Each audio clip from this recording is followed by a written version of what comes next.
Assalamu alaikum student. I'm your physics teacher from IYS school. So today we continue the previous chapter. So before starting the chapter, I must share some instruction that take a screenshot of every slide that will be shared and do all the home tasks in your fair copies. Okay, so the today's chapter is chapter number 11, heat. And the today's topics are volume thermal expansion. And in this volume thermal expansion, we will discuss the derivation of the relation between the volume expansion and the linear expansion. And we will discuss the effect of anomalous expansion. And then we will discuss the general gas equation. Okay, so our first topic is volume thermal expansion.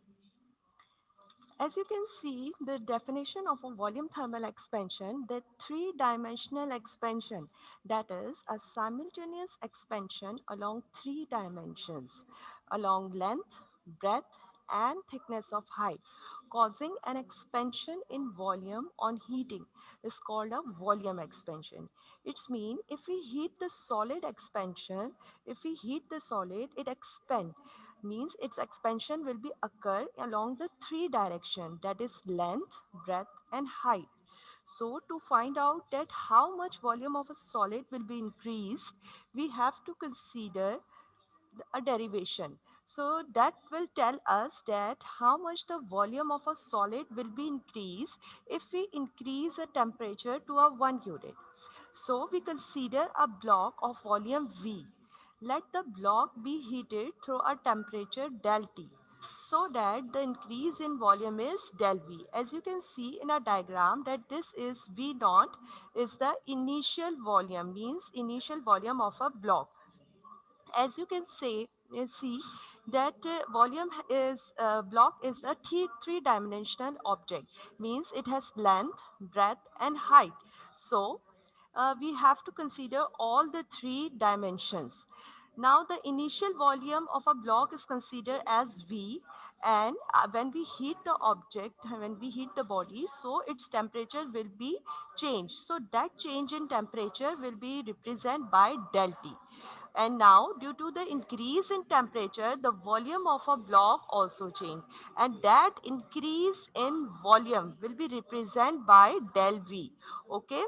So we have discussed that what is V. V is the original volume. And what is del T? That is the change in the temperature. And del V. Del V is the increase in volume. Okay. So through the experiment, we have concluded that del V is directly proportional to the original volume, and the increase in volume is also directly proportional to the change in temperature.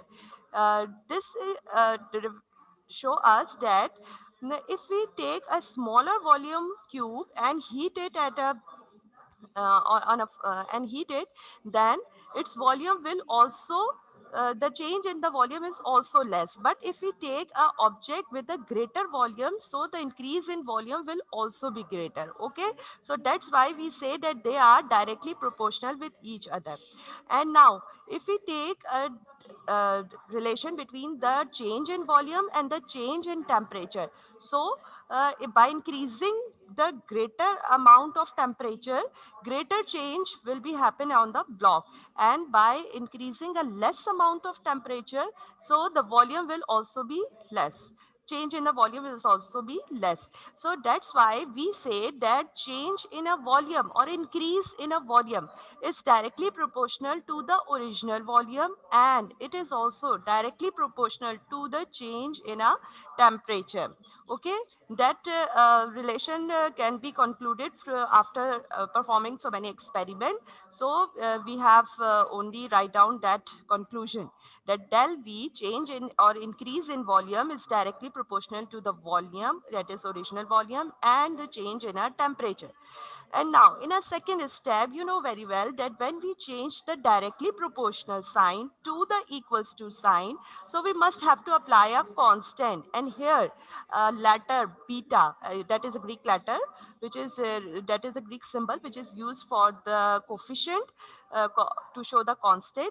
So that's why we write it here, the symbol of beta. But here we call it coefficient of volume expansion. Okay, how we represent it? It is a coefficient of volumetric expansion. So we this is a constant, and by doing some simplification step, if we take out the value of a b from this equation, so the factor v, original volume, and del T, change in temperature, these two factors will be shifted from this side to the left side. And as you know that these two factors are multiplied with the constant. So when we shift it to the other side, it will be divided. So now beta, that is coefficient of volumetric expansion, that symbol name is beta, but here we call it the coefficient of volumetric expansion. So that's why it is known as a coefficient of volumetric expansion. And that beta is that volumetric expansion is equals to change in volume divided by increase in volume and the change in temperature.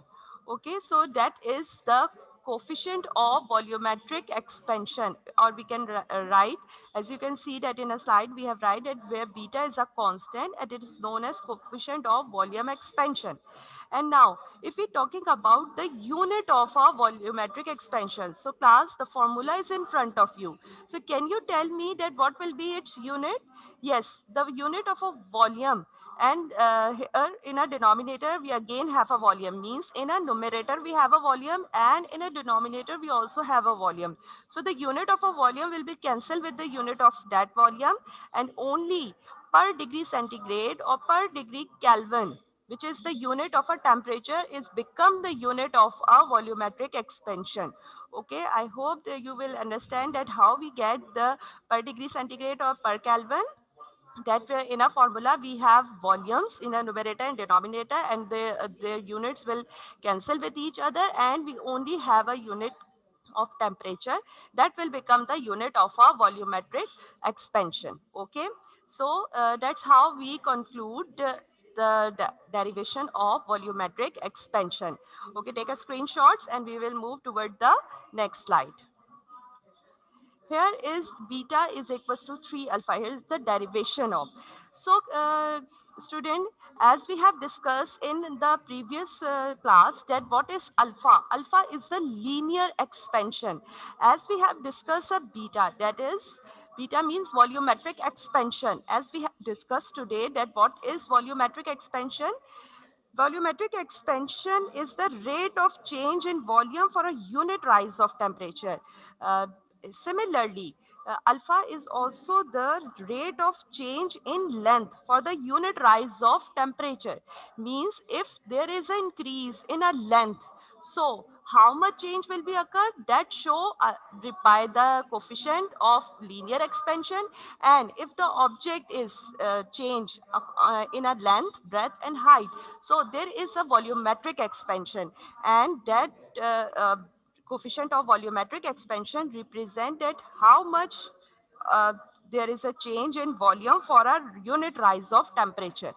Now in this derivation, we will discuss that what is the relation between the volumetric expansion and the linear expansion.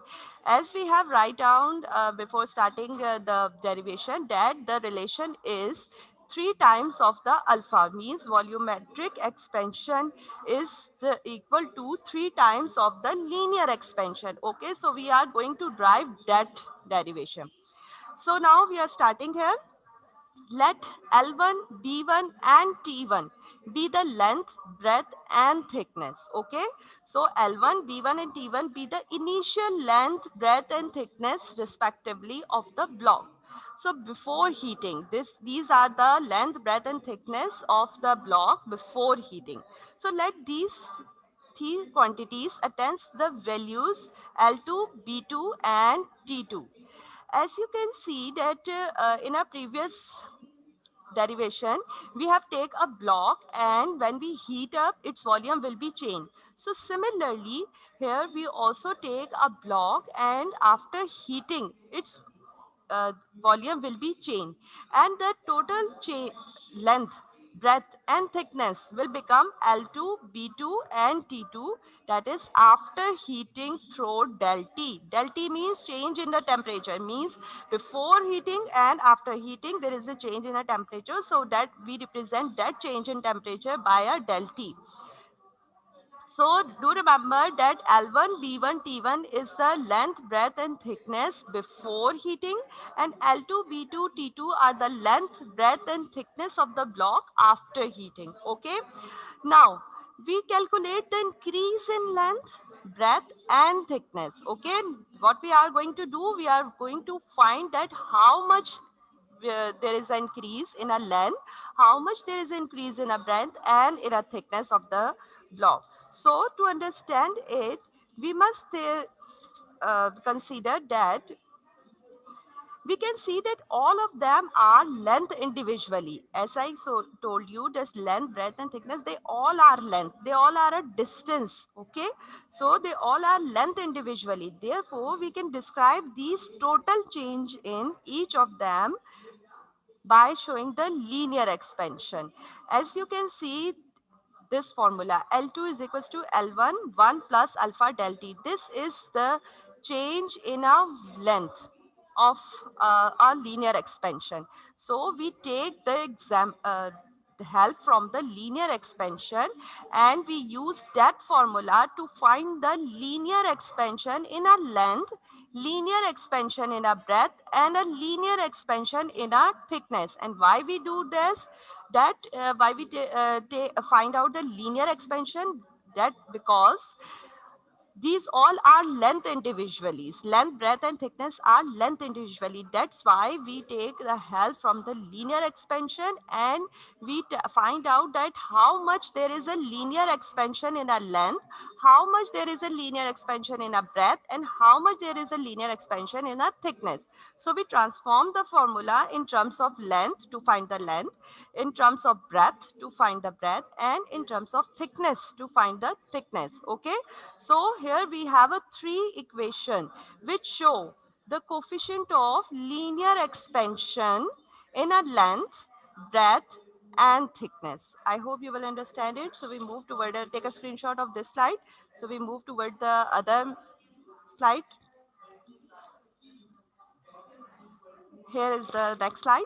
So from the equation, from the previous equation, we have length, breadth and thickness. Okay, and that L2, B2 and T2 represent the change in a length, breadth and thickness. So here we are multiplying all the three equations which we have discussed in the previous slide. And why we multiplied all the three equations? Because we know that the formula of a volume is the product of length, breadth and height. Okay, I repeat, why we multiply three equations? Because the formula of a volume is length, uh, breadth, and height. These three factors are multiplied with each others to find the formula of a volume. So that's why we multiply all the three equations. So how we multiply that equations? So as you can see that we have L2, B2, and T2. So L2, B2 and T2. So all the left hand sides factors are multiplied with each other, and all the left hand side factors are also multiplied with each other. So as you can see that if we multiply all the left hand side factors, so it will become L2, B2 and T2. So there is a product of length, breadth and height, and that's why we replace it by a volume V2. Okay, so do remember that it is the change in a length, breadth and height. It is a increase in length, breadth and height after a heating. So V2 is the volume of the block after heating. And again we have L1, B1 and T1. As I told you that L1, B1 and T1 are the volume of the initial length, breadth and thickness before heating. So that's why we replace it by a formula, and according to the formula length, breadth and height will multiply to give a volume. So that's why we replace length, breadth and thickness by a V, and V1 represent the volume of a block before heating. Okay, V2 represent volume of a block after heating, V1 represent volume of a block before heating. Now, here what happened? In a bracket, you can see that we have write down 1 plus alpha del T cube. So student, as you can see that in a previous slide, we have three equations, and in these equations, we have a factor, we have a binomial expression of 1 plus alpha del t, and all of them have a exponent 1. All the exponent of the binomial expansions are 1. So when we add all these exponents, the final exponent will become 3. Okay, we add all the exponent of the binomial expression, and the binomial expression is 1 plus alpha del t, and when we add all the three exponent, so that's why we have a exponent 3 as a product form.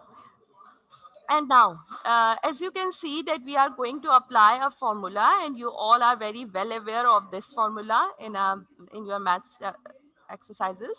So here the formula of a cube is a plus b whole cube is equals to a cube plus 3a square b plus 3ab square plus b cube. Since this is the formula of cube of a binomial expression. So we open that binomial expression 1 plus alpha del t by the help of this formula. So V2 remains same, V1 remains same, and now when we replace this expression through the formula, it will become like that 1 plus 3 alpha del t plus 3 alpha square del t plus a cube del cube. So do remember that a is represented by 1 and b is represented by alpha del t. Okay, so when you applying the formula on that factor 1 plus alpha del t, it will become like this. And now, since alpha is a very small and higher order terms, and alpha are neglected, means we are neglecting the uh, 3 alpha square del t square and alpha cube del t cube. Why we neglect it? Because the value of a linear expansion is very small, and when we multiply a very small value, so it again come a very small value. So that's why we neglect it. So after the neglection, we have we only remain the equation, that is v2 is equals to v1 1 plus alpha 3 alpha del t. And now what we are doing in this steps, as you can see that V1 is outside the bracket. So we multiply that factor V1 one by one to all the terms which is present inside the bracket. So when we multiply V1 by the 1, it will become 1. And when we multiply V1 by the factor 3 alpha del t, so it will become 3 alpha del t V1. Okay, in this step, V1 is multiplied by 1 and V1 is multiplied by the next term. So it will become 3 alpha del t V1. Okay, in our next step, what we do, we are just shifting the V1 toward the left hand side. And why we shift it? So that it will become a change in a volume. It will become V2 minus V1, means in final volume minus initial volume, final volume of the block minus initial volume of the block, and that represent a change in a volume. So now the change in a volume is equals to 3 alpha del t v1. Okay, alpha is the linear expansion, del t is the change in a temperature, and v1 is the original temperature. Now, according to coefficient of volume expansion, we know that volume expansion is represented by beta, that is volumetric coefficient of volumetric expansion, V, that is change in that is the original volume, and del T is the change in temperature. We have derived this formula in a very first and second slides. So we are using that formula here, that we replace this del V by this expression. So del V is replaced by volume of thermal expansion, V, that is original volume del T. So we replace this value in place of del V, and 3 alpha del T V1 remains same. And now when we can show you that what we have in the next step, that we cancel out V by the V1, and del T by the del T. And why we replace it? Because they will cancel with each other. All the factors which we can cancel, so we will cancel out. And the remaining expression will become beta is equals to 3 alpha. Okay. So that showed that volume expansion, that is this beta represent a volume expansion. So the coefficient of volumetric expansion is 3 times the coefficient of linear expansion. Okay, volumetric expansion is 3 times the coefficient of linear expansion. Okay, I hope you will understand that how we drive this formula. So take a screenshot of this slide and we will move toward the next topic. Yes, so the next topic is anomalous expansion of water. As you know very well that all the liquids has a property that they expand on heating. But water has some unusual expansion. That is, when we heat a water from 0 degrees centigrade to 4 degrees centigrade, it contracts continuously and expand when cooled down. From 4 degrees centigrade to 0 degrees centigrade, it expands. So this expansion of water is called an anomalous expansion of water. Okay, I repeat that all the liquid has a property that they expand on heating, but water has some unusual expansion. That is, when we heat a water from 0 degree to 4 degrees centigrade, it contract continuously and expand. When cooled down from 4 degrees centigrade to 0 degrees centigrade, it expand. So this expansion of water is called the anomalous expansion of water. Now at 4 degrees centigrade, the volume of a water is the smallest, and due to decrease in volume, density of a water is increased. As we know that volume and density are inversely proportional. So that's why at 4 degrees centigrade, the volume of a water is smallest, and due to the decrease in volume, density of a water is increased. Okay. So we can say that at 4 degrees centigrade, water has its maximum density. Now, when water is cool, its temperature is lowered from 100 degrees centigrade and its volume contracts. Okay. So I hope you will understand that what is the anomalous expansion of water. So do remember it that water is expand when it expand and when it contract. So we are moving toward the next slide. Here is the experiment. So this experiment tell us that at 4 degrees centigrade, the density of the water is very, the density of the water is in a maximum amount. And what we have done, we have filled the water in a cylinder and we place some ice with the salt in it, means salty ice is placed in that trough. And we place a thermometer T1 here and a thermometer T2 here. So freezing mixture means we put some ice on that trough. Now, what we have done in when the water is start freezing at this portion. So what will happen when the temperature of the water is goes down toward the 0 degree centigrade, means from the 4 degree to 0 degree centigrade, it will become dense and it collected to the bottom of the cylinder, means when the water reach to the temperature of 4 degrees centigrade, so the density of the water become its maximum and it will settle down at the bottom level. So that's why when we note down the temperature from the thermometer 2, so its temperature is remain at 4 degrees centigrade and here the temperature is changed. So that's why there is a change in the temperature, and that experiment showed that at a 4 degrees centigrade, the density of the water is maximum. Okay, now here is the effect of anomalous expansion. As you can see that in our lakes, when in our lakes, in a very cold and chilly days, when there is a snowfall, so in a winter season, all those lakes and ponds in some areas are freeze. But in the bottom, we have seen that the aquatic animals are alive there. So how it happened?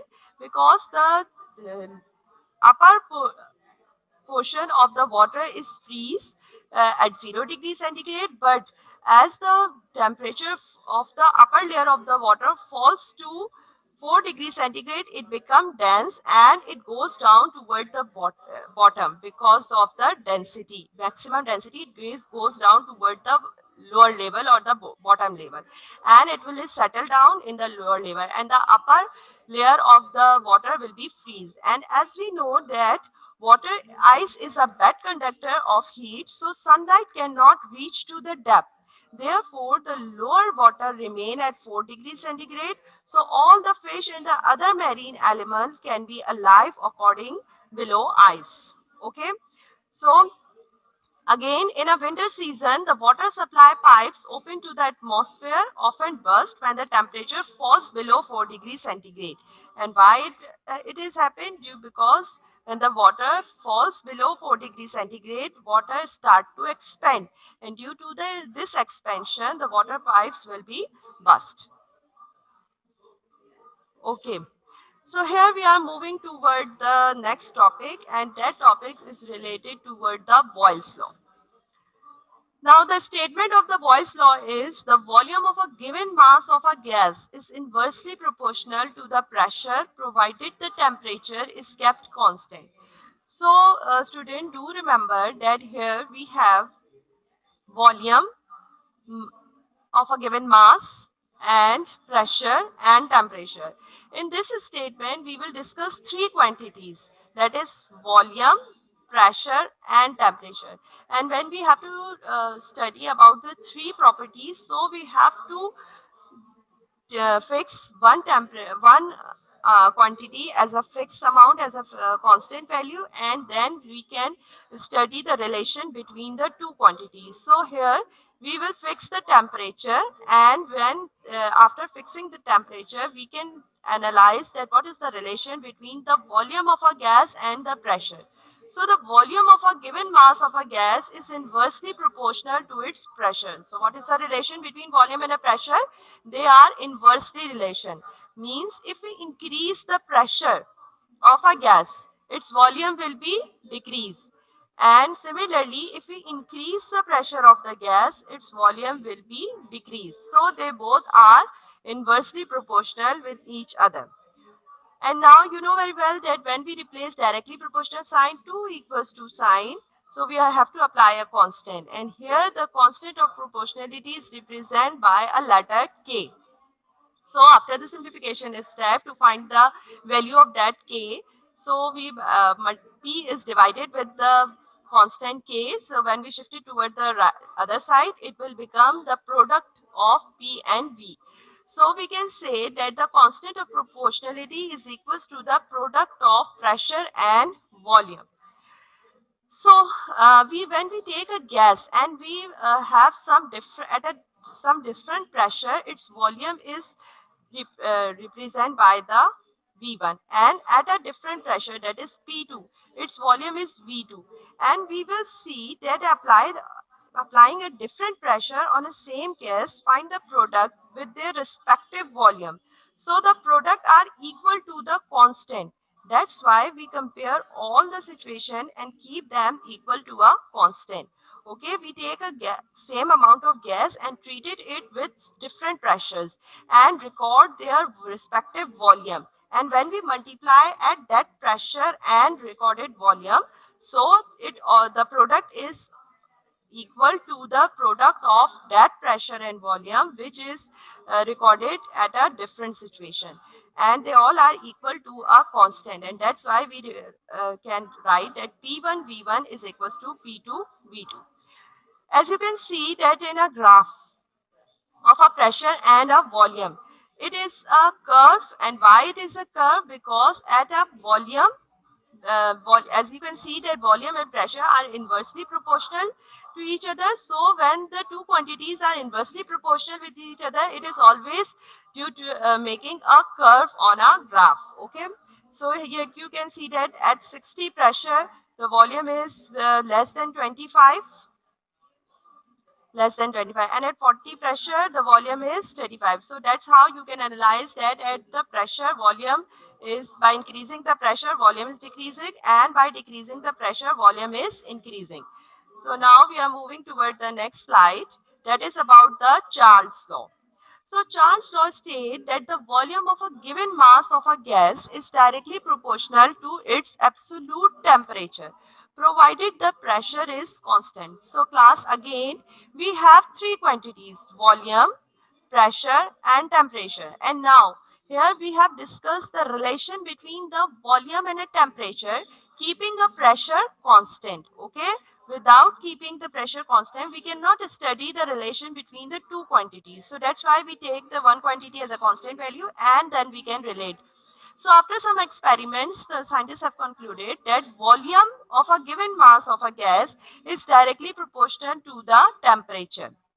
Okay, by increasing the temperature, volume is increased. By decreasing the temperature, volume is also decreased. Now, as we know that by replacing a directly proportional sign, we have to apply a equals to sign and we have to apply a constant. So again, here we represent constant by a letter K. Again, we treat a gas at different temperatures so and record their respective volume. So again, the temperature, so again the division of V1 T1 and V2 T2 is again equals to the constant, and that's why we replace it equals here.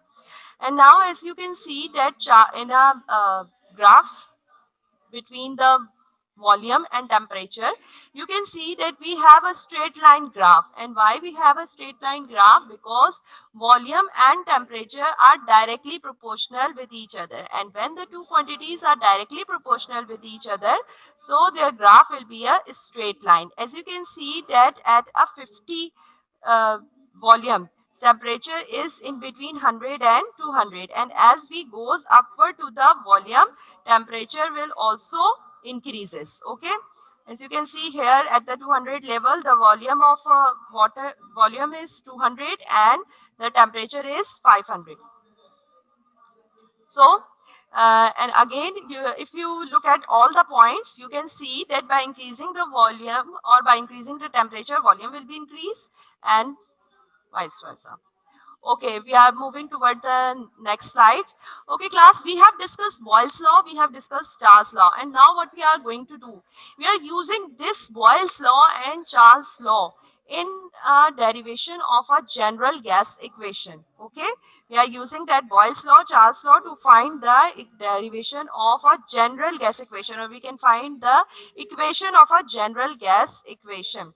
So here we are using Boyle's law and Charles law as we have discussed.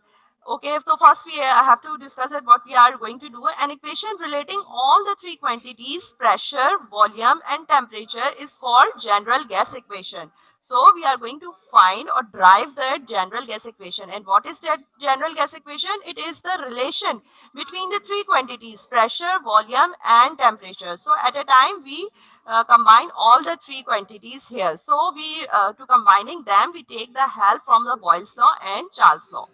So as you can see that Boyle's law state that volume of a gas is inversely proportional to the pressure and keeping the temperature constant. So according to the Charles law, volume of a gas is directly proportional to the temperature when pressure is a constant.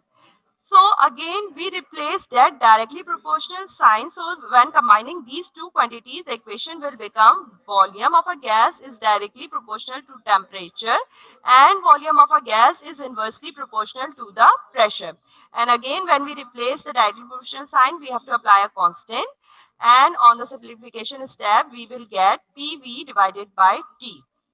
Now, we take different uh, pressure, volume and temperature and note down the relation, and again we take different pressure, volume and temperature and wrote down the relation and find that relation are equals to a constant value.